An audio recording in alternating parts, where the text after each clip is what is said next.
ஏன் அவளை செபஸ்டியன் கடத்தி வச்சிருக்கான்? ஒரு குறிப்பிட்ட மியூட்டேஷன் உள்ள பொண்ணை தான் பலி கொடுக்க முடியும். ஜானேஸ் அந்த மியூட்டேஷன். இன்னைக்கு ராத்திரி அவன் பலி கொடுக்க போறான். நான் அவன்கிட்ட எவ்வளவோ சொல்லிட்டேன். He doesn't listen to me. இதனால ஒரு பெரிய வாக்குவாதமே ஏற்பட்டுச்சு.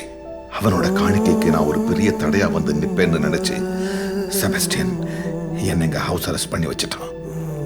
அவன் என்ன மாதிரியே வேஷம் போட்டுக்கிட்டு தான் தான் டொனால்டுன்னு எல்லார்கிட்டையும் பேசிக்கிட்டு இருந்தான், இன்க்ளூடிங் யூ மிஸ்டர் ஹம்சா.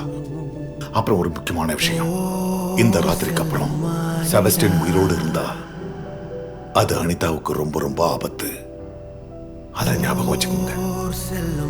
அனிதாவை நான் காப்பாத்துறேன். நான் சொன்ன இடத்துக்கு அனிதாவை கூட்டிட்டு வந்துருங்க. Trust me, I am the only help you have now.